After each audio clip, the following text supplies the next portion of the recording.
a $400 million lawsuit, vanished overnight. Blake Lively calls it justice. Justin Baldoni says it's a cover-up. But behind the headlines lies a twisted trail of power, secrets, and revenge. Let's unravel what really happened. Number 1, the shock dismissal.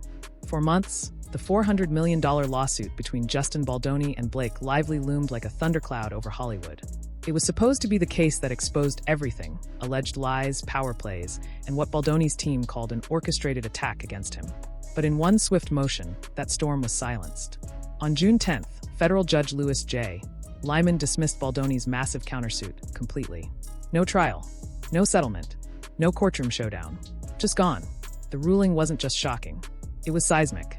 Baldoni's legal team had positioned the lawsuit as a defense against what they described as false accusations, PR sabotage, and defamation by major players, including Blake Lively, Ryan Reynolds, their media team, and even the New York Times. The claim? That the media's portrayal of Baldoni, allegedly influenced by Lively's legal team, destroyed his reputation and torpedoed millions in future deals. But the judge didn't buy it. Not this time. According to court records, Judge Lyman tossed out all 7 of Baldoni's claims, including the eye-watering $250 million defamation case against the Times. He stated that the claims either lacked sufficient legal foundation or were not plausibly pled. In other words, they didn't hold up, even under the microscope. The ruling went public in a matter of hours, and almost instantly it was trending. Screenshots, reactions, supporters cheering, critics mocking. But this wasn't just another celebrity drama. It was a legal humiliation for Baldoni on a national scale. For Blake Lively, it was painted as a clean sweep. Her lawyers released a glowing statement, calling it a complete vindication and a firm rejection of retaliatory tactics. Fans flooded her social media with messages of support. Her sister Robin Lively even took to Instagram, posting a photo with the caption, "Proud doesn't begin to cover it." But if you thought that was the end of the story, think again. Because while the headlines were busy celebrating Blake's win, a quieter wave of speculation was growing behind the scenes. Was the dismissal fair? Was something bigger at play? And why did Baldoni's team go so quiet, so fast? The internet didn't miss a beat. Questions started swirling about the judge, the process, and what wasn't said in the ruling. And then, Baldoni's lawyer broke his silence. But we'll get to that, because things were about to take a turn no one expected. Number 2, the vindication tour. If Blake Lively seemed quiet during the initial legal chaos, she's not anymore. In the hours following the court's decision to dismiss Justin Baldoni's $400 million countersuit, her side wasted no time turning the legal win into a public statement. Loud, polished, and precise. Lively's lawyers released a carefully worded response, calling the court's ruling a total victory and complete vindication. No vague PR fluff. No middle ground. Just strong, decisive language. The message was clear. Blake wasn't just defending herself. She was reclaiming control of the narrative.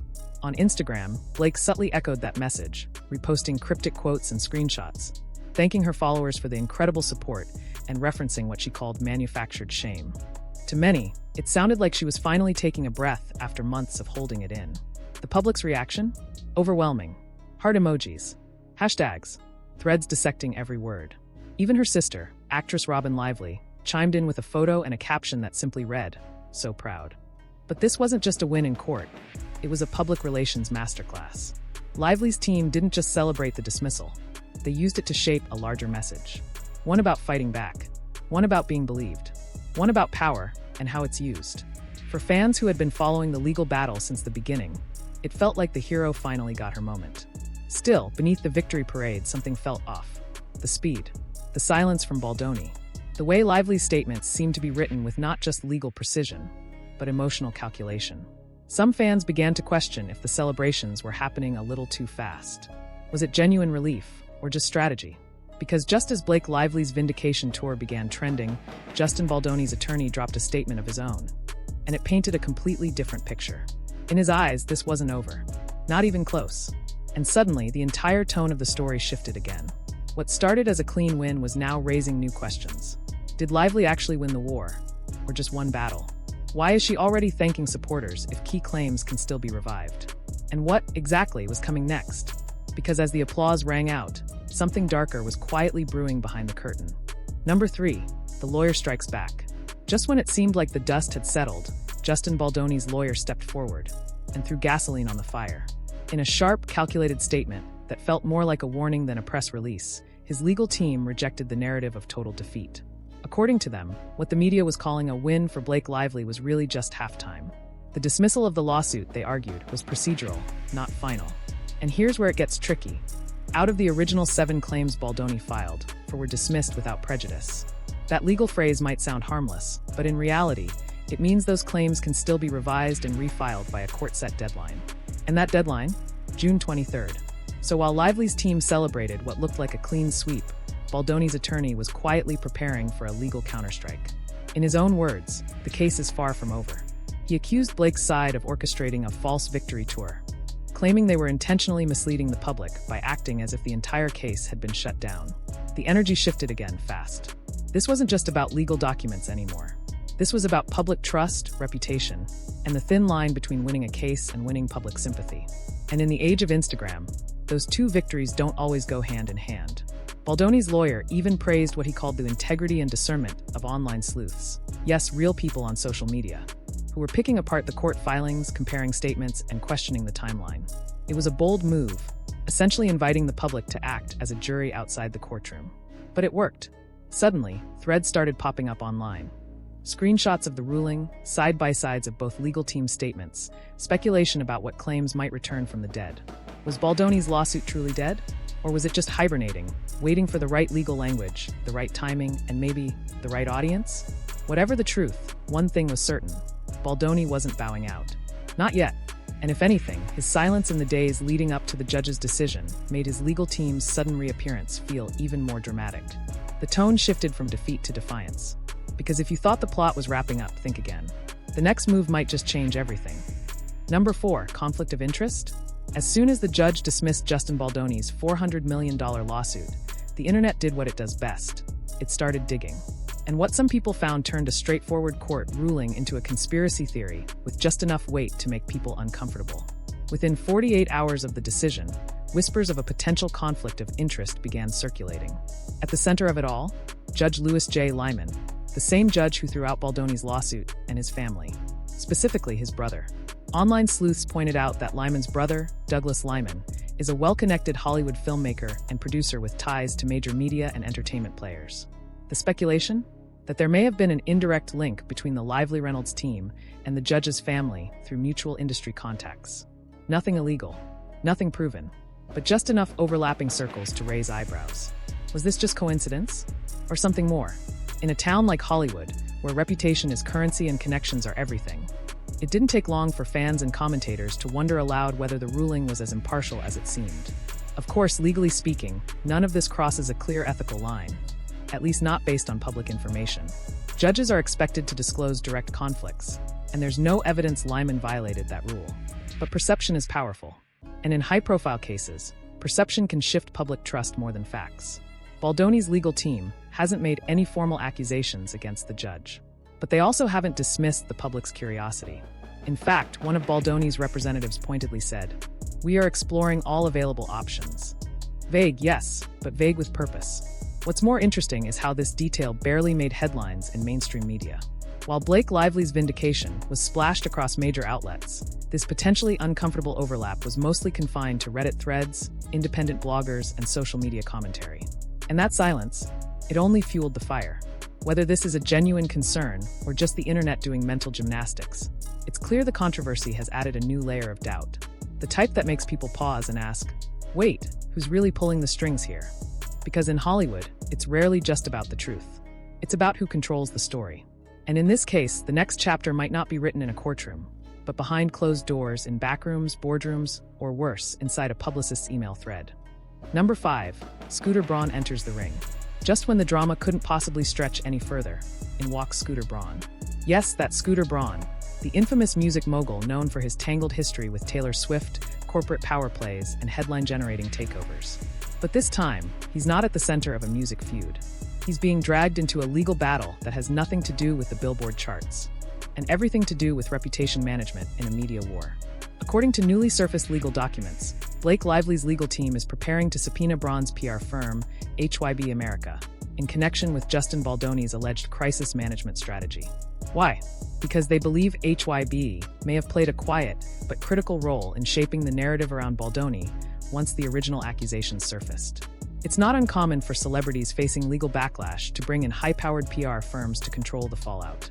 But in this case, Lively's team seems to be implying that certain statements, press leaks, and even social media timing may have been coordinated, not coincidental. And if that's true, it could completely shift how this case is perceived, not just in court, but in the court of public opinion. The subpoena request reportedly targets internal communications, strategy memos, and email exchanges between Baldoni's camp and Braun's team. It's a bold move, especially since Braun has famously kept his distance from Hollywood drama that doesn't involve his roster of artists. But here he is, being pulled into a dispute that's spiraling from personal to political to corporate. And there's another wrinkle: Taylor Swift. Longtime fans know that Blake Lively and Taylor Swift have had a close friendship for years. But recently, subtle signs suggest that bond may be unraveling. Taylor has remained completely silent on the Baldoni-Lively drama, something fans find strange given how outspoken she's been in past cases involving Braun. Some speculate that Blake's legal targeting of Scooter Braun's PR firm might be a quiet olive branch to Taylor, or the final wedge that drives them further apart.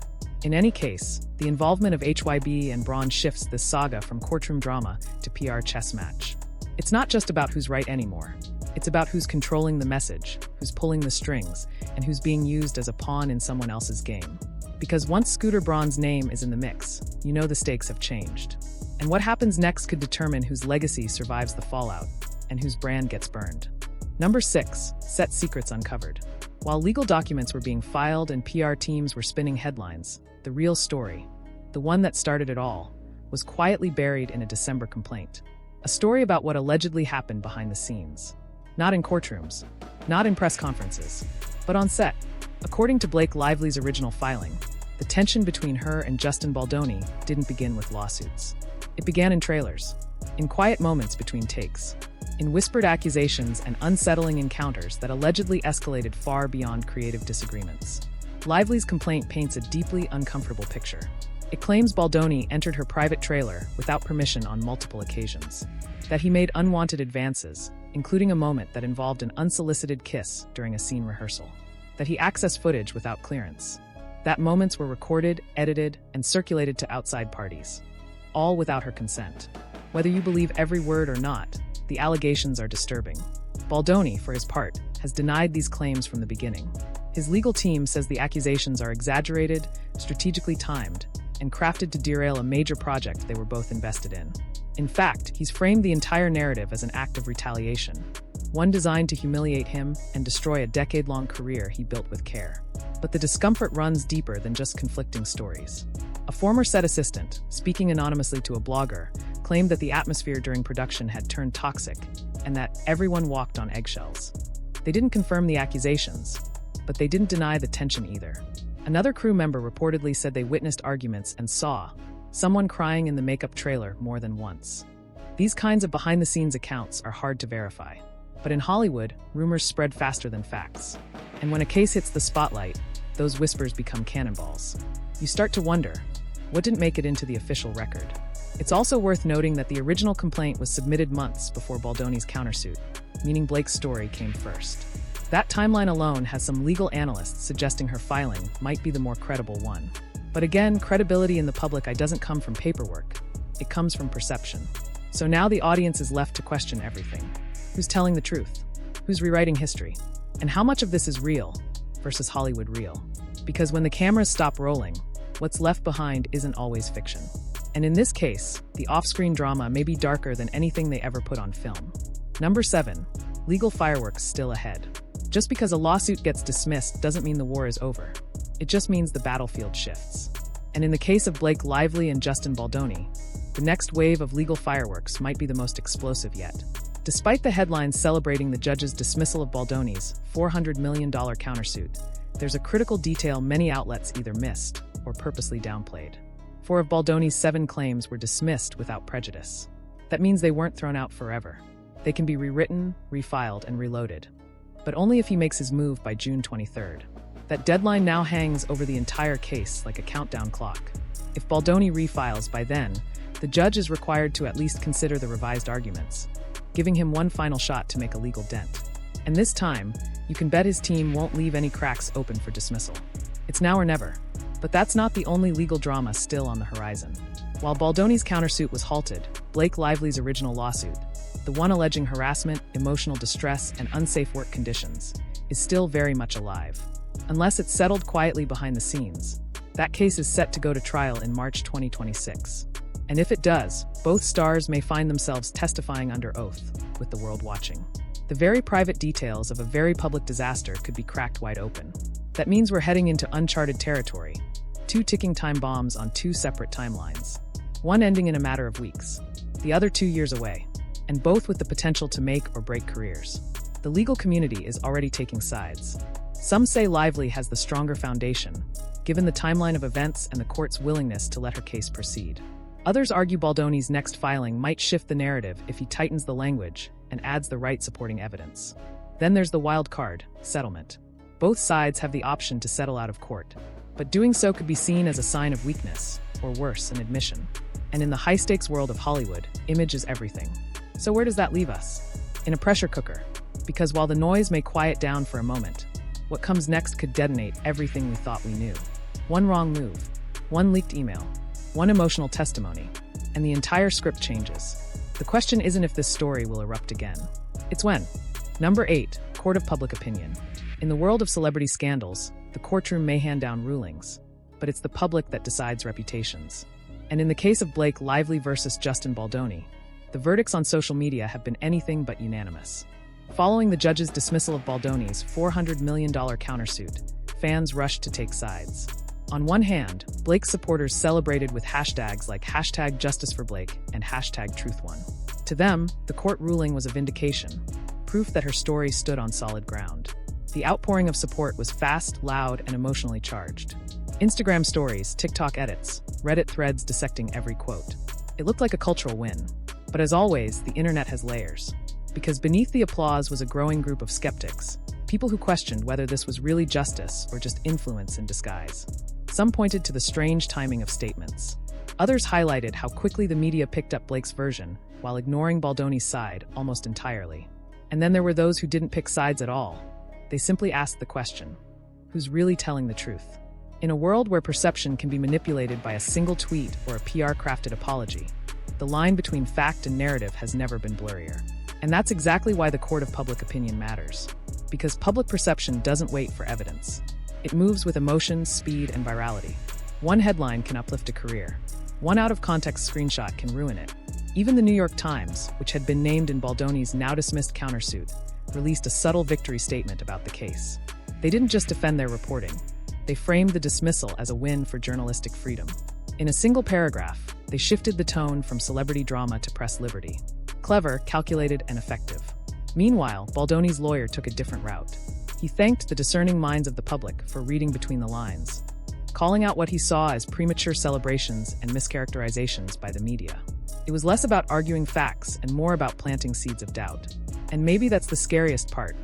In a battle like this, you don't need to prove someone guilty. You only need to make people question if they're innocent. Because long after the court filings fade, the tweets will still exist. The headlines will linger in search results. And the story? It'll be retold, reshaped, and recycled for years. The legal system might have the final word, but it's the public who never forgets. A $400 million case dismissed. A reputation still on trial. And a truth no one fully agrees on. Whether this ends in court or in silence, one thing's clear. This wasn't just a lawsuit. It was a battle for control. Of the story. Of the spotlight. Of the legacy. And it's not over yet.